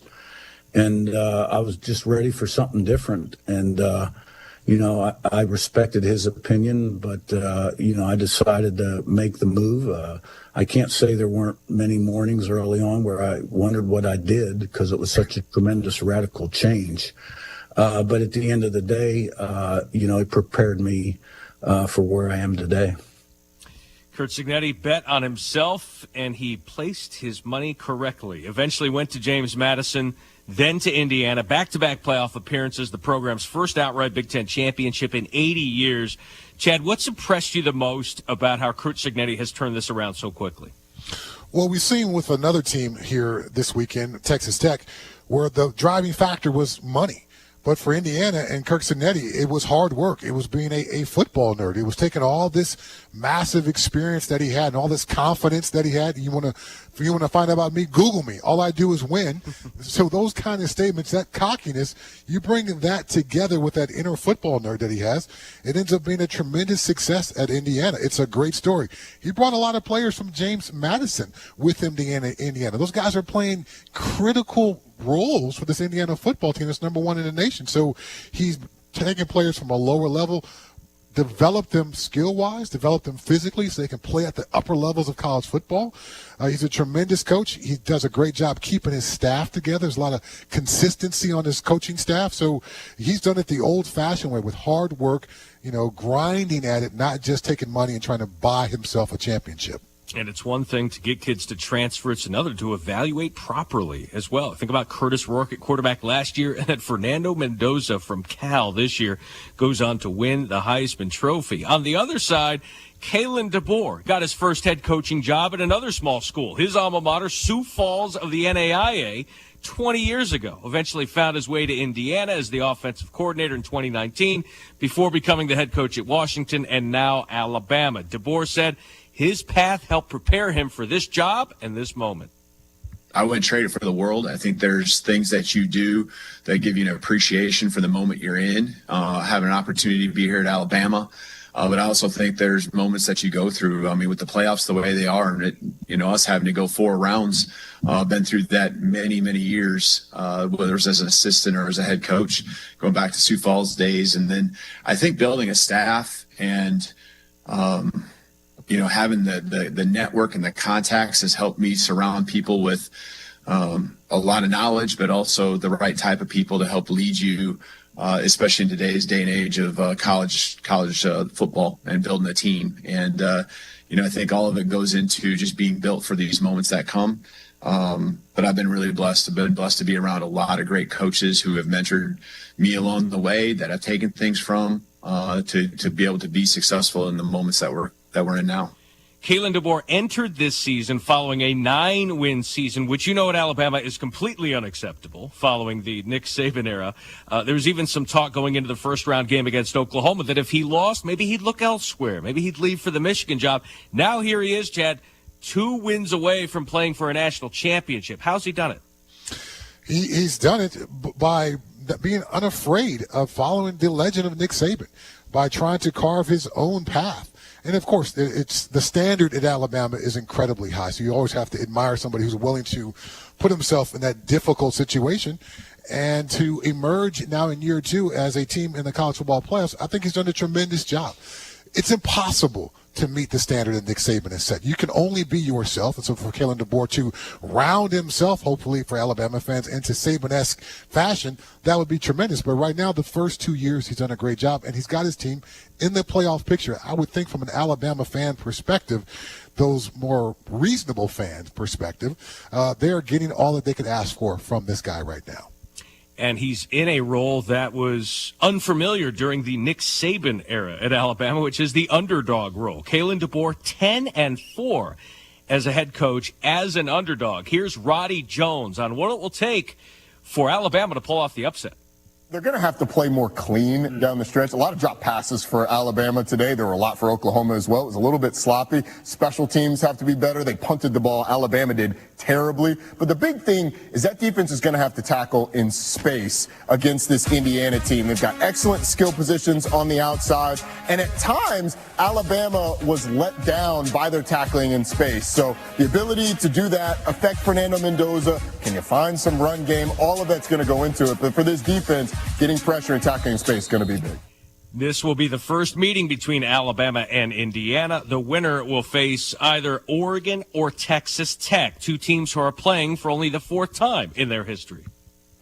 Number 5 Oregon versus number 4 Texas Tech in the Capital One Orange Bowl. Oregon, in some ways, was last year's Indiana. Big Ten champ, number 1 seed, undefeated before getting rolled in the Rose Bowl to eventual national champion Ohio State. Despite having just played a game this time around, there's still 12 days between their playoff games. Dan Lanning isn't sure if having just played a game gives them the edge. I don't know if there's a side advantage. I think it's just more of an indicator that the way we do playoffs in college football is messed up. Right. I mean, in my opinion, we're really excited to be going to the Orange Bowl, but this game should be played at Texas Tech, right? They're the higher seeded team. We should play a week, like right after the last game. The next playoff game should be the next Saturday. The next playoff game should be the next Saturday. The next playoff game should be the next Saturday, and the championship game. But we're trying to fit a lot of things in different sequence. But in my opinion, this game should be played at Tech. There should be a home field advantage for them. But I know their fans will travel, our fans will travel, and we're really excited to be playing in the Orange Bowl. So I could talk about what ifs and all those pieces.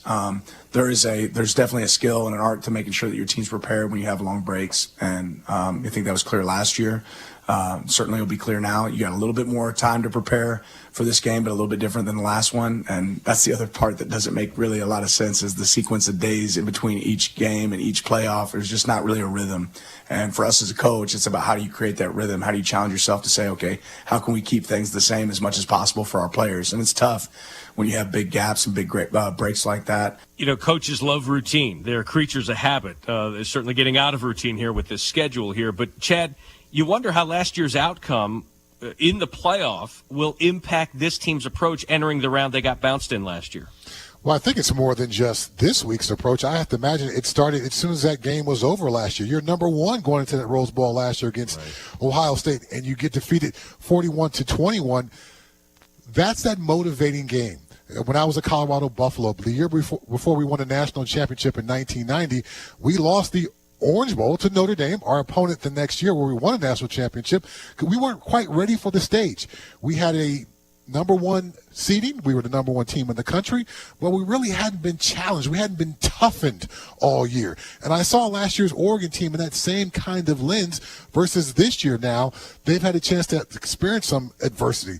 They can look back to that loss last year as a rallying cry no matter what was going on, whether it was summer conditioning, whether it was time in the weight room, whether it was on the sideline in a tough game this year. Think about that Ohio State game last year. Find some motivation so we can find a way to be on top this year, not walking away from that game being defeated. So I think that's a rallying cry that they're going to continue to use, and I think that gives them a great opportunity for success, not just because of the matchup against Texas Tech, but because of what they experienced last year in that game against Ohio State. And they've got a lot of talent as well, offense and defense. Keep your eye on linebacker Tatum Tuioti. Tackle for loss, at least one in every game this year. He's got 14 on the year, the most since Kayvon Thibodeau's freshman year in 2019.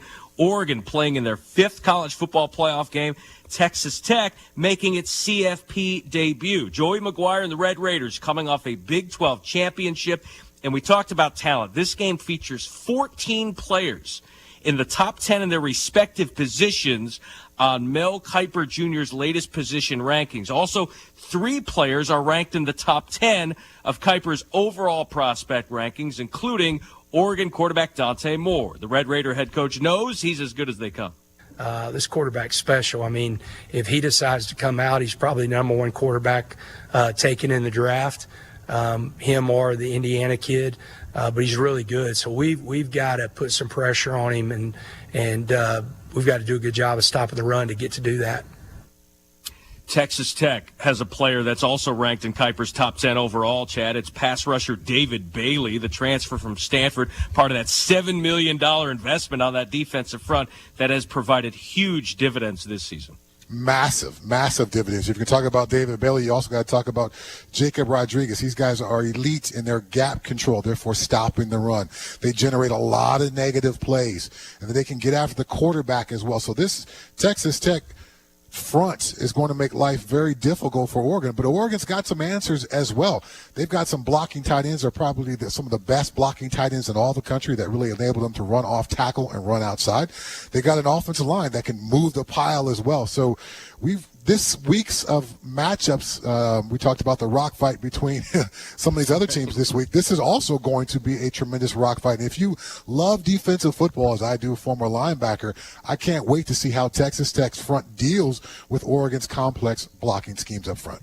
And you think about Texas Tech's offense as well. They got some skill. Quarterback Baron Morton, one of 3 FBS quarterbacks this season with 20 or more passing touchdowns and 4 or fewer interceptions. And their lone loss this season, he was out in that game against Arizona State with a knee injury. The College Football Playoff Preview Special is brought to you by Dr. Pepper. It's not college football season without the delicious taste of an ice-cold Dr. Pepper. College football, it's a pepper thing. Up next, we've talked about these quarterfinal games. Who will win them? Predictions next on ESPN Radio.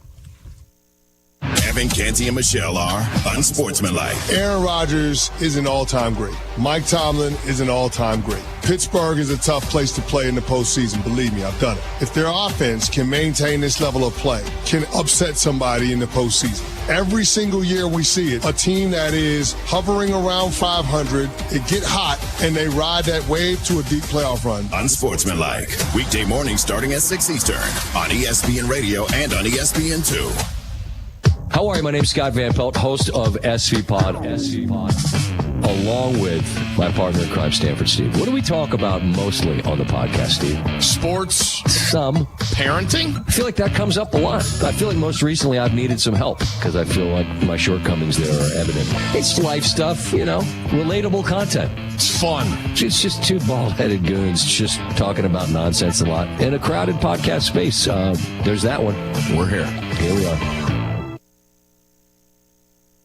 If you have ever thought about remodeling your bathroom but were worried it would take too long or cost too much, then stop worrying. Right now, Jacuzzi Bath Remodel has designed a collection of high-quality custom products and perfected the one-day remodeling experience so you can enjoy your new bathroom faster than ever before. It's a worry-free bath remodel from the most trusted brand name in the business, Jacuzzi.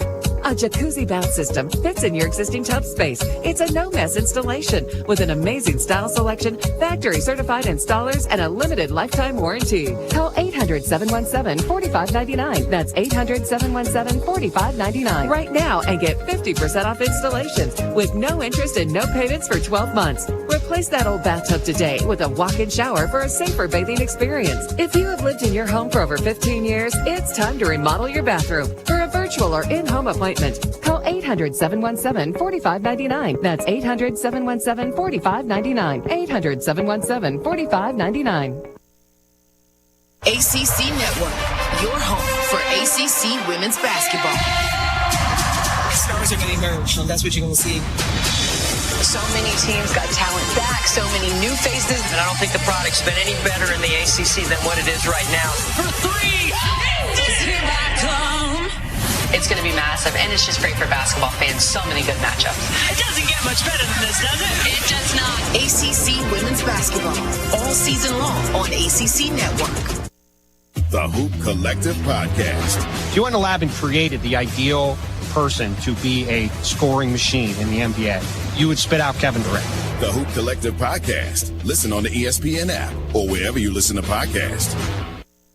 It's your last chance to get Disney Plus, Hulu, and the ESPN app for one incredible price. With the ESPN app, you can watch some of football's biggest postseason games, including epic bowl matchups, the college football playoff, and NFL wild card and divisional playoff games. Get it all for $29.99 a month for 12 months. Visit Disney Plus, Hulu, ESPNBundle.com for details. Ad-supported plan auto-renews at regular price. Currently $35.99 a month. Subject to change unless canceled. Ends January 5th, 2026. Terms apply. Evan, Canty, and Michelle are unsportsmanlike. Rocky IV is amazing. The scene where he's in the car driving after Apollo Creed dies, and he's so upset, obviously. Spoiler alert. I need to put a spoiler alert on that. I've never seen it. 2025. I never saw it. Michael B. Jordan did 3 movies as his son living after the dad died. Guess I don't need to watch it now. The movie's 40 years old, Small. For some of us, it's brand new. Unsportsmanlike. Weekday morning starting at 6 Eastern on ESPN Radio and on ESPN2. This is Adam Schefter, and on this week's episode, how one move changed the fortunes of the Bears and Lions this season, plus our weekly power rankings. The Adam Schefter Podcast, available wherever you get your podcasts. The College Football Playoff Quarterfinals. First on New Year's Eve, Miami faces Ohio State. Then on New Year's Day, it's Oregon versus Texas Tech. Touchdown, Oregon! Followed by Alabama, Indiana. Touchdown! The Hoosiers take the lead! Then Ole Miss faces Georgia. The College Football Playoff Quarterfinals on ESPN Radio and on ESPN. Avatar Fire and Ash has arrived. I am the fire! Get your 3D tickets now for the greatest chapter of the biggest saga in history. Whatever happens, protect his family. Critics rave it's by far the best Avatar movie. If your father and I do not return, you go as far and as fast as you can. Movies don't get any bigger than this. Avatar Fire and Ash, rated PG-13, now playing. The Rich Eisen Show. I love a journeyman quarterback. They always got a nice tan. Like Steve DeBerg. Steve DeBerg. He was the Magnum PI. He was the Magnum PI of the NFL. The guy played like 38 seasons. Yeah, he was pristine. But the thing was, for 38 whatever seasons, he played like 20 seasons. He was always ready to go. Right. The Rich Eisen Show. Weekdays from noon to 3 Eastern on ESPN Radio, ESPN Plus, and on Disney Plus. Hey, did you miss Clinton and Friends? Steve in Reno, what's up? Hey guys, I wanted to say thank you. First time caller. I've been listening to you guys' show damn near every day. Really want to appreciate your guys' baseball intellect. It's allowed my IQ to rise and allows me to watch these games and understand what's happening. I really wanted to say thank you and I appreciate it. Clinton and Friends, weekdays from 10 to noon Eastern on ESPN Radio and on the ESPN app. Hi there. Surprise. 30 for 30 presents Booyah. Cannot get a witness from the congregation. You can't stop authenticity. Booyah! Stewart was exactly like you saw him on camera, off camera. He dialed it up 10%. Can you imagine the impact of young black boys and girls looking at that going, I feel seen? He changed the culture. He changed sports. Stream Booyah right now on the ESPN app. Football Sunday on ESPN Radio. Where we're at right now, got to win out to win the division and get in the playoffs. It's as clear as it can be. The Tampa Bay Buccaneers face a must-win against the Dolphins this week to force a Week 18 showdown for the NFC South title versus the Panthers. Baker takes the snap, looking to the fade, right side to Mike Evans for the touchdown. The Buccaneers at the Dolphins. Coverage begins Sunday at noon Eastern with kickoff at 1 Eastern on ESPN Radio.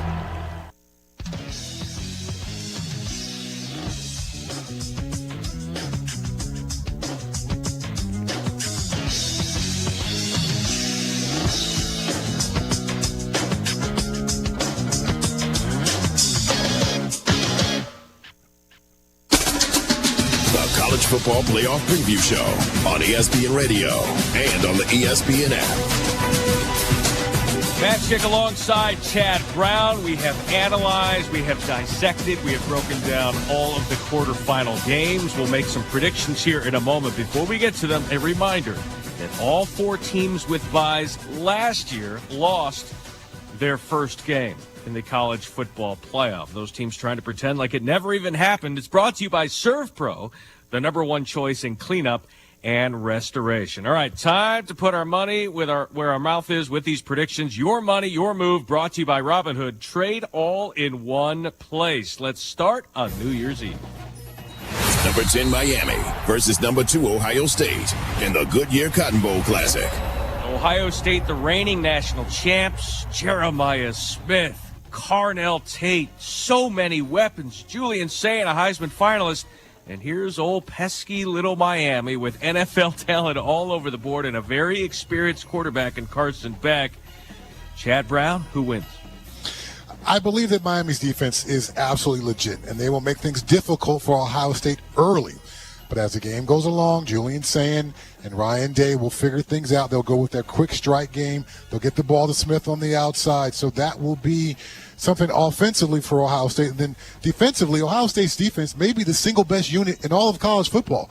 And so if Carson Beck versus that defense, I'm going to go with that defense over Carson Beck. I've got OSU winning this one against Miami. You know what? I'm going to make things interesting here. I was so impressed with Miami's defensive front. Can they score enough points on this Ohio State defense? I feel like it's going to be the first one to 17 or 21 that wins this game. Carson Beck and the experience at quarterback. I saw Julian Sayin the last time I saw him. I got a little concerned about what they did against Indiana. I'll take Miami here to pull off the upset and keep it rolling in the Goodyear Cotton Bowl. That's 7:30 Eastern on ESPN New Year's Eve. Let's go to New Year's Day in chronological order. Number 5 Oregon versus number 4 Texas Tech in the Capital One Orange Bowl. We saw what happened to Oregon last year. Got steamrolled in their first playoff game in the Rose Bowl after having the bye and after winning the Big Ten. Here they are after an 11-1 season. They've had plenty of time off. They go in to take on Texas Tech in the Capital One Orange Bowl. Who wins? Noon Eastern, ESPN. The Billionaire Bowl. Money wins this one. Nike money versus oil money in this one. In the end, as we talked about earlier in the show, I think the loss last year for Oregon has been a motivating factor all offseason, all training camp, all season long.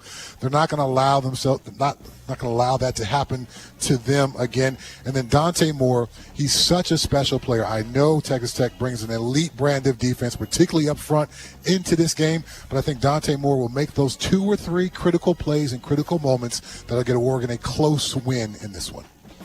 I'm 100% with you. DeCorian Moore, Gary Bryant Jr. getting back to full health. And don't forget about tight end Kenyon Sadiq. He is a future NFLer. They got running backs out the yin-yang. We talked about their defense and Tatum Tuioti. I'll take the Ducks in a close one. Later on that afternoon, it's Alabama and the Big Ten champs. Number 9 Alabama versus number 1 Indiana in a Rose Bowl presented by Prudential. 4 o'clock Eastern on ESPN. This is like Charlie from Lost saying, where are we? Indiana is around a touchdown favorite over the Alabama Crimson Tide. Who wins? I know Alabama had an incredible comeback last week against Oklahoma. They got star power at quarterback and Ty Simpson. They got NFL players all over that roster. But Indiana is the best team that I've seen all year. And I called Michigan. I called Oklahoma games. I called Texas A&M. I called Tennessee. I called Alabama. I called BYU. I called Ohio State game this year. They're the best team all 3 phases that I've seen all year. Kirk Cignetti and Mike Shanahan, they'll find a way to exploit the weaknesses on this Alabama roster defensively, and Alabama just doesn't run the ball consistently enough on offense to make themselves a true two-dimensional threat. Elijah Surratt, Omar Cooper Jr. Oh, yeah, the Heisman Trophy winner, Fernando Mendoza, just feels like a complete team that is looking to right the wrongs from last year. I don't think they need any more validation, but they're going to get it if they want it. I think they win against Alabama in that Rose Bowl. That's 4 o'clock Eastern on ESPN on New Year's Day. And the nightcap is a rematch. Number 6 Ole Miss versus number 3 Georgia in the All-State Sugar Bowl. We saw what happened in round 1. What happens in round 2, Chad Burrell? Well, you call this a rematch. I'd imagine from an Ole Miss perspective, this is a revenge game. Both start what are, but both bring very different emotions into it. It's hard to beat a team twice in one season, talking about Georgia. So I think Ole Miss has a bit of an advantage here. And also, as we talked about earlier in the show, Pete Golding to call the game, to manage the game through a defensive lens, to allow his defense to be a little bit more successful, to force a few more punts than they were able to do in that first matchup. I got a bit of an upset here as well. I've got Ole Miss getting the win against Georgia. Okay. I think Georgia does get this win. I think they make it 2 for 2 over Ole Miss. Gunnar Stockton just playing too well over the last month of the season. Probably one of the more underappreciated quarterbacks, if you can believe that, in college football. That's in the All-State Sugar Bowl, 8 o'clock Eastern on ESPN on New Year's Day. A reminder, you can catch every game of the college football playoffs right here on ESPN Radio and the all-new ESPN app. Individuals and businesses with tax problems, listen carefully. Do you feel like you're losing control of your finances? If you owe over $10,000 in back taxes or have unfiled tax returns, we can help you take back control. The IRS is the largest and most aggressive collection agency in the world, and they can seize your bank accounts, garnish your paycheck, close your business, and file criminal charges. Take control of your tax problem now by calling the experts at U.S. Tax Shield and take advantage of the Fresh Start program and new laws that may allow us to negotiate a settlement for the lowest amount possible. Our team of tax attorneys and enrolled agents can stop collections and get you protected so you can take control of your financial future. U.S. Tax Shield offers a price protection guaranteed quote to get you protected today. U.S. Tax Shield is A+ rated with the Better Business Bureau, so call now. 800-687-5192. That's 800-687-5192. U.S. Tax Shield. 800-687-5192. The Rich Eisen Show. Bert Kreischer back on the program. Why are we calling it permission to party? Certain times you get a permission to party, and it's always when the person that doesn't drink says, I don't know, do you want to do a specialty cocktail tonight? And you're like, I just got permission to party. That energy is the reason I party. And the reason I'll never stop partying. We turned on the hot tub last night, and Leanne goes, should we open a bottle of rosé? Immediately I go, oh, we're getting lit tonight. Like, that energy is what I'm looking forward to. The Rich Eisen Show, from noon to 3 Eastern on ESPN Radio, ESPN Plus, and on Disney Plus. You feel that? The countdown is on for the final Monday Night Football of 25. 60 minutes, Mark the ball, we come away with a win. Feeling Matthew Stafford slinging with that MVP-level glow as the LA Rams look to ride momentum straight into the new year. But in the ATL, Bijan Robinson and the Falcons are resolving to shake up the NFC race. Feeling on-the-field fireworks and the stakes rising. Feeling all the feels for Rams-Falcons Monday at 8 p.m. Eastern on ESPN. Also streaming on the ESPN app. And ESPN Radio Extra Point with Amber Wilson. these players make millions of dollars, have a very unusual public-facing job. And yes, there are some bleepy things about doing that job. And one of them is that people may not say the nicest of things to you when they root for the other team. Again, assuming that it wasn't like the fan. If he's saying something obviously racist, misogynistic, any of that stuff, then that's a whole separate conversation. That's not justifiable in any manner. I'm talking about if he is saying just fan heckling stuff. He's saying his full name. He's telling him he sucks. Whatever. He's being a fan, man. He might be being a jerk of a fan, but he's being a fan. He doesn't root for your team. You have to have the wherewithal in that moment to ignore it and walk away. You shouldn't even be over there where the fans are. All you had to do was walk 2 feet further away, and you wouldn't have even heard it. Are you ready to make a difference for the environment while helping the visually impaired at the same time? Then donate your vehicle to Heritage for the Blind today by calling 1-800-983-6530. Every donated vehicle will either be properly recycled in an eco-friendly manner or given a new life through reuse. Donating your vehicle is easy. Simply call 1-800-983-6530 and Heritage for the Blind will do the rest. They'll even arrange for your vehicle to be picked up at no cost to you. And for a limited time, when you donate your car, you'll receive a $200 restaurant voucher and a 2-night, 3-day hotel stay at one of 50 locations. Call 1-800-983-6530 right now to schedule your vehicle donation and make a positive impact on the environment while helping others. Heritage for the Blind, where every car donation counts and every person makes a difference. Call 1-800-983-6530 now. This advertisement is paid for by Heritage You're for the Blind. listening to WSJK ESPN 93.5 Tuscola, Champaign-Urbana, your home for the St. Louis Cardinals.